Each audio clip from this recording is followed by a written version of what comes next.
quand tu rencontres un homme qui t'intéresse, un homme avec lequel tu vas passer plus de temps, tu peux, à travers vos interactions, découvrir certaines attitudes, certains gestes, certains comportements qui sont globalement des signes qui te montrent que ça peut être intéressant pour toi de continuer à échanger avec lui, à prendre des rendez-vous et finalement à développer une relation. Il y a d'autres signaux qui peuvent indiquer que ça sent mauvais, voire même qu'il faut faire un stop et s'arrêter. Ces signaux, on les appelle les red flags en anglais, les drapeaux rouges en français. C'est un peu comme en voiture. Sur la route, quand je vois un feu rouge, je suis censé m'arrêter. Je dis je suis censé m'arrêter parce que je peux, malgré tout, si je le décide, enfreindre la loi et continuer d'avancer. Comme en relation, je peux capter ce qui a priori sont des feux rouges, mais continuer de développer la relation même en ayant vu ce feu rouge au préalable. Et dans cette vidéo, ce que je veux faire, c'est de te partager ce que j'appellerais ici des faux red flags. Ou plutôt, je veux mettre des nuances sur ce qui de prime abord peut être considéré comme un stop, où il faudrait s'arrêter, mais en vrai, sont tout à fait tolérables, voire peuvent même être des feux verts. Bon, là je vais un peu loin en disant ça, mais imaginons un feu orange. Voilà, on va l'appeler un feu orange. On va donc voir 3 feux orange et tu verras qu'ils sont courants. Donc c'est des subtilités, je vais essayer de te les présenter de manière claire. Et avant qu'on voit ça ensemble, si tu regardes cette vidéo en tant que nouvelle consommatrice de contenu sur cette chaîne, je t'invite à t'abonner, tu verras, ça sera d'autant plus puissant ce que tu vas voir par la suite. Si tu regardes cette chaîne depuis un certain temps et que tu n'es pas encore abonné, désolé de t'apprendre que tu es en train de commettre un crime contre l'humanité. Oui, parce que tu es en train de te priver de la lumière que tu peux apporter dans ce monde. Alors abonne-toi maintenant pour changer ton monde et le monde autour de toi. Maintenant que tu as fait cette belle action, revenons à nos drapeaux orange. Le premier, c'est qu'il ne te donne pas un titre spécifique ou une appellation, celle que tu voudrais tant.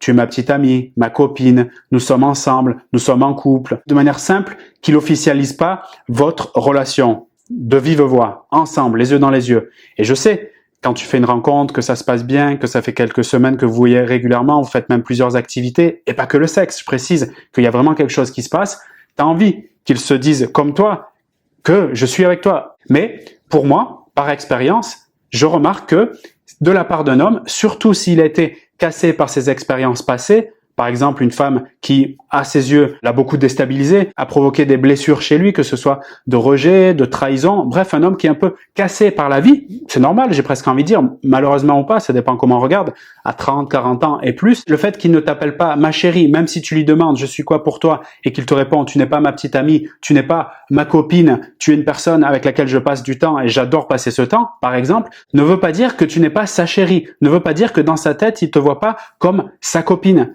C'est tout simplement une façon pour lui de se protéger. Et là, vous avez un point en commun, sans doute, c'est les peurs. Tu as peut-être peur quand tu es avec lui qu'il n'est pas avec toi. C'est pour ça que tu veux qu'il te rassure. Et c'est naturel, tu as besoin de te sécuriser à travers ce côté-là que tu recherches chez lui, qu'il te protège. Je suis avec toi. Et il a certainement des peurs aussi, s'il ne te présente pas ainsi, comme officiellement en couple avec toi, bien qu'il y a tout qui le montre. Et c'est là le sujet. Dans les premiers instants, quand je dis instant, pour moi, une relation de long terme, 6 mois, ce sont les premiers instants. C'est pour ça que je parle souvent de patience comme clé de l'amour. 6 mois, ce sont les premiers instants. Si tu vises du long terme avec un homme, tu l'as peut-être déjà eu pendant des années, 6 mois, c'est juste une poussière dans la relation.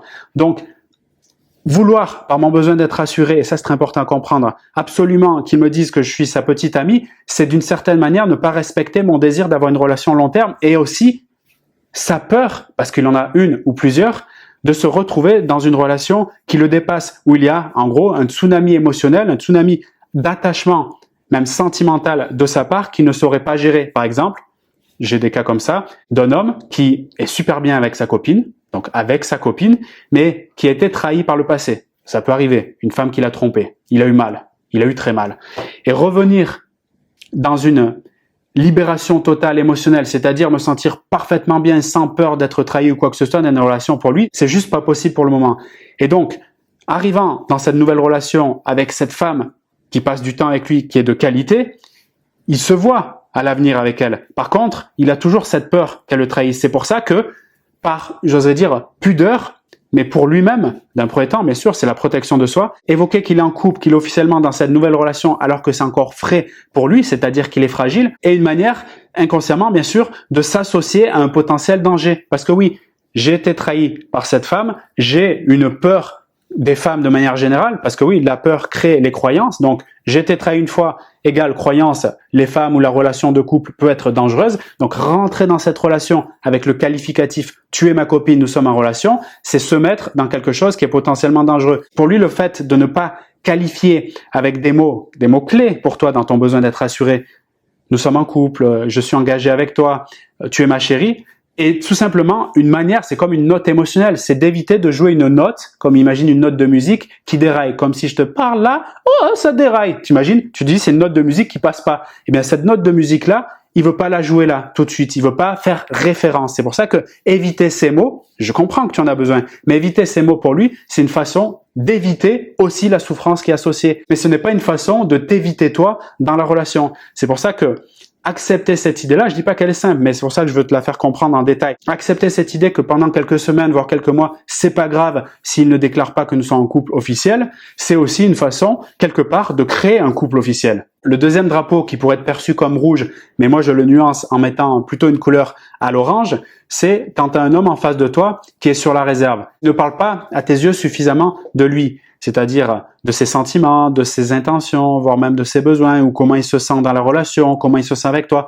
On dirait un peu une statue de marbre, quoi. Tu sais, t'es en face de quelqu'un, c'est un mur.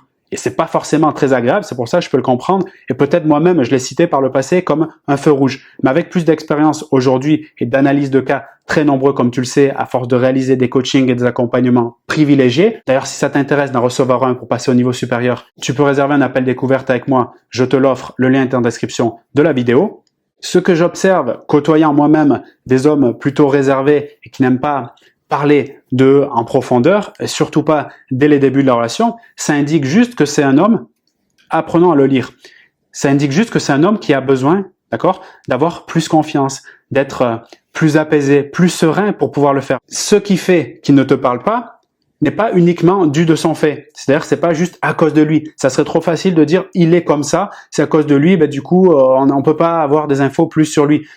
C'est vrai en partie, mais tu as une part de responsabilité aussi, pas de culpabilité, de responsabilité, c'est-à-dire que tu as du pouvoir pour que ça évolue, et c'est là où je trouve que c'est un feu orange. Je dirais pas vert, parce que quand même c'est sûr que c'est pas très agréable, mais d'une certaine manière ça te challenge, ça te met au défi sur ton ouverture et ta capacité à mieux communiquer. Parce que par expérience, encore une fois, de coach et aussi personnel, je remarque que les hommes qui s'ouvrent le plus, même ceux qui étaient en mode porte de prison, c'est ceux qui ont en face d'eux des femmes qui ont soit une facilité pour faire en sorte qu'ils s'ouvrent, soit qui ont travaillé sur elles-mêmes, sur leur propre réserve et leur communication pour lui permettre, parce qu'un homme c'est comme un petit gamin en vrai, il a besoin juste d'être bien, de se sentir bien pour se sentir à l'aise de parler de lui. Et quand il est bien, d'ailleurs, tu peux même être étonné. J'ai une femme que j'accompagne récemment qui me disait, il était en mode porte de prison.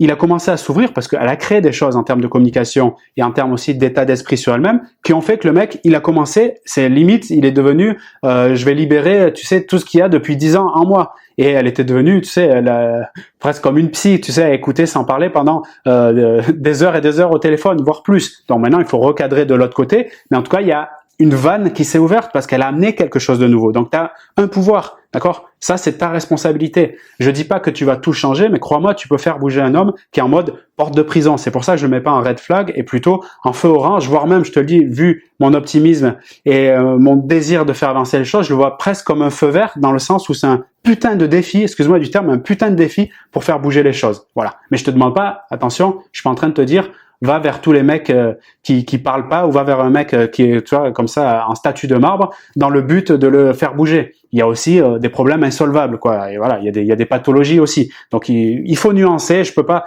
te dire ça parce que je suis dans une vidéo générale, comment faire en sorte dans ta situation. Je te rappelle, prends un appel découverte, on verra si tu vis ça en face de toi. Et ce troisième faux red flag ou ce troisième drapeau orange, c'est qu'en face de toi, tu as un homme qui est en recherche d'approbation. Tu sens que il a besoin de se qualifier, tu sais, de dire c'est réussite, j'ai fait ci, j'ai fait ça, t'as vu je suis ci, t'as vu je suis ça, ou il est en attente que tu lui fasses des compliments et tu sens qu'il est gourmand de compliments, voire même qu'il en reçoit d'autres. Un homme en tout cas qui aime plaire, qui aime voir dans le regard des autres, voir dans le regard des femmes spécifiquement qu'il est important, qu'il est beau, qu'il existe tout simplement. Pour moi, c'est tout simplement un homme qui cherche l'amour de sa maman, point à la ligne, quoi. Mais en tout cas, t'as cet homme en face de lui, tu es là, il y a une estime de lui, tu sens qu'il est fragile, qui n'est pas très haute, parce que c'est ça le sujet. Derrière la recherche d'approbation, la quête d'amour, il y a une estime un peu fragilisée. Donc je veux voir chez vous, moyen intuitif, facile, on va dire, et automatique d'aller regarder chez l'autre si je suis important, plutôt que de le faire le travail sur moi qui est un peu plus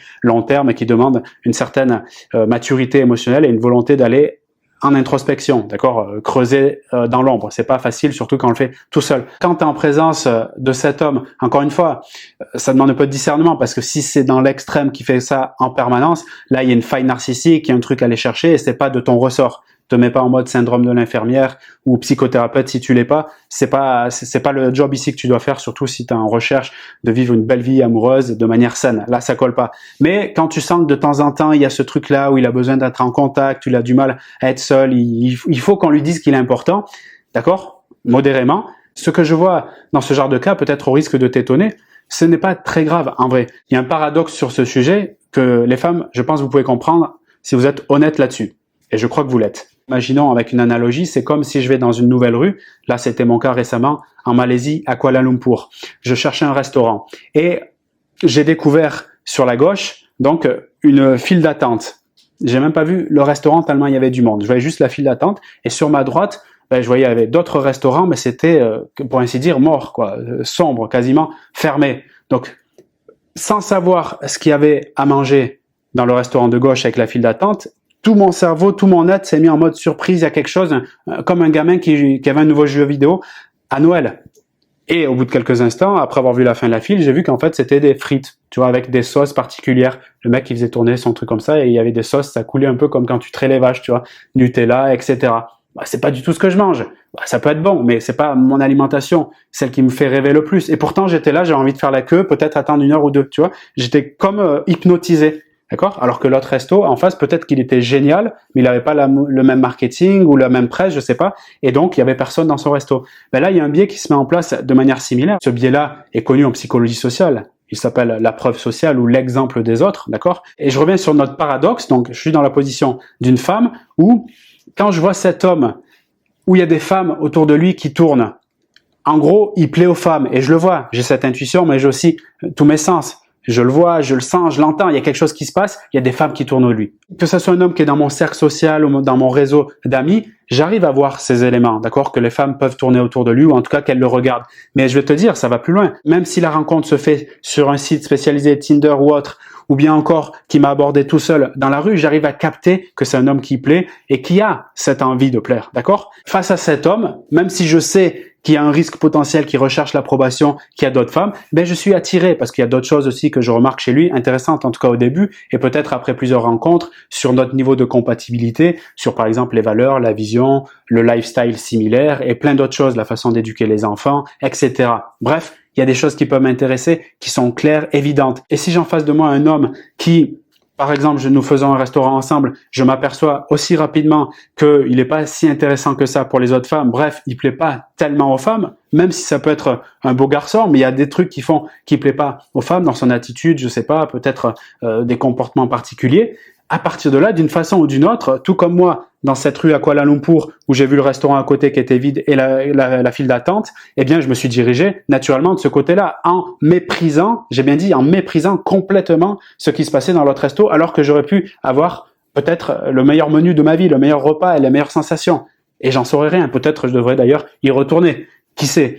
Donc, ce que je veux dire par là, c'est qu'il y a un paradoxe, c'est que ça m'embête d'avoir un homme qui potentiellement recherche cette validation, qui va tourner peut-être autour de femmes, etc. Mais en même temps, pour rien au monde, j'irai voir ce mec qui est isolé dans son coin, qui plaît à personne. Parce que tout simplement, inconsciemment, je me dis, s'il plaît pas aux femmes ou s'il n'est pas très attirant de ce point de vue-là, il y a quelque chose chez lui, les femmes ont dû repérer qui n'est pas intéressant. Tout comme ces personnes qui font la queue, ils ont dû capter qu'il y a un truc qui est bon dans ce resto et ils le font. C'est un peu irrationnel. Quand cet homme qui cherche un peu la validation, voilà, qui est un peu charmeur, etc., eh bien, mine de rien, il m'attire pas parce qu'il me charme tout court, tout simplement parce que je sens que les femmes ont capté un truc chez lui. Et c'est ce truc-là qu'on veut, d'accord? Je suis parti un peu loin. Ce sujet m'a un peu enflammé, comme tu l'as vu, mais j'espère que tu es encore là. Te désabonne pas, n'oublie pas que c'est l'humanité qui est en jeu. C'est très important, ok?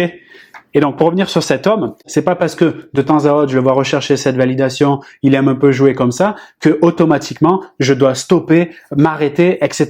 Au contraire, je sens que chez lui, il y a quelque chose, puisque les autres femmes le sentent. Et pourquoi pas, ce que je propose ici, c'est de pas s'arrêter instantanément à ça. C'est d'essayer d'aller voir un peu plus loin. Je te dis pas, bien évidemment, de rester 1 an, 2 ans avec lui si pour toi tu veux une exclusivité et il t'annonce qu'il te trompe, ou en tout cas, il dira pas ça, mais qu'il voit plein d'autres femmes. Bien évidemment, c'est du discernement, du bon sens. Je te propose juste, si jamais à la rencontre tu vois que c'est un homme qui plaît aux femmes, mais c'est ok, c'est un homme qui plaît aux femmes. Et alors, on avance un peu et on voit ce que ça donne. Si tu vois par contre qu'au bout d'1, 2, 3 mois, il pense qu'aux femmes, il est constamment avec des femmes autour de lui, bon, dans ce cas-là, il faudra se reposer la question de refaire passer le feu orange à pourquoi pas un feu rouge. Voilà ce que je voulais dire. Et pour résumer, si tu veux, sur les 3 grands points qu'on a vus dans cette vidéo, donc 1, il te donne pas un titre particulier, tu es ma chérie ou autre, ce n'est pas grave, c'est tout simplement qu'il peut avoir des peurs, on peut communiquer sur ces vrais sujets, ça peut faire avancer la chose. Le deuxième point, il est réservé, il parle pas forcément de lui, et alors, c'est cool, je vais développer mes capacités de communicante pour peut-être faire ouvrir cette coquille ou bien faire tomber ce mur de Berlin. Et le troisième point, la recherche de validation ou le désir un peu de plaire n'est pas un point, selon moi, qui est complètement négatif ou un stop. Ça peut être, au contraire, une ouverture vers quelque chose que je ne connais pas encore, mais qui peut être merveilleux. J'ai de nombreuses femmes que j'ai accompagnées qui avaient en face d'elles, de prime abord, ce qu'on aurait pu nommer un serial séducteur et qui se sont retrouvées, je pense d'ailleurs à Laurence quand je fais cette vidéo, qui sont retrouvées dans ses bras, absolument exclusifs, amoureux d'elle et qui veut vraiment créer quelque chose de fort parce qu'il a trouvé celle qui calmait, parce que c'est ça, son impulsion d'aller rechercher l'amour de maman à travers les yeux d'autres femmes, tout simplement. Et sur un plan perso, peut-être tu me connais un peu mieux maintenant, mais j'ai été aussi cet homme qui était en train de vouloir plaire en permanence. C'est d'ailleurs peut-être même pour ça que j'ai fait des vidéos dès le départ, voir à quel point j'étais important, dites-moi je fais les choses bien, je suis utile, etc. Et ça m'empêche pas de choisir une femme, et je vais même, dans une prochaine vidéo, te parler des avantages peut-être insoupçonné de la part d'une femme qu'a un séducteur ou un homme qui aime les femmes à se mettre en couple avec l'une seule. Qu'est-ce que ça fait chez lui qui était inattendu, qui soupçonne pas? C'est un sujet qui est très intéressant. Si ça t'intéresse, dis-moi-le en zone commentaire. Je pourrais le développer une autre fois. Donc, en résumé, ou pour conclure, certains drapeaux rouges, notamment les 3 que je t'ai proposés dans cette vidéo, peuvent non pas être vus comme des stops où on doit vraiment freiner et c'est fini, je quitte la relation, je quitte la voiture au feu rouge et je pars en courant comme s'il y avait des bâtiments qui étaient en train de tomber. Non, pour moi, ça peut être vu au contraire comme des opportunités de mieux se connaître et finalement d'améliorer mes compétences en communication, en gestion de mes émotions et sur mon état d'esprit. Donc dans ce sens-là, je trouve que c'est cool et c'est même très sain. Merci beaucoup pour ton attention, merci d'être fidèle à la chaîne. Je m'adresse à toutes ces femmes, et tu en fais partie, qui regardent de nombreuses vidéos et qui sont toujours là pour en apprendre encore plus sur soi, sur le fonctionnement des hommes et sur comment se sentir mieux dans sa vie sentimentale. Si tu veux que je t'accompagne personnellement, je te rappelle que tu peux postuler pour un appel découverte. Dans la description de cette vidéo, tu as un lien, mon appel sera complètement offert. Et puis je te dis à très vite pour de nouvelles vidéos sur la chaîne. Salut!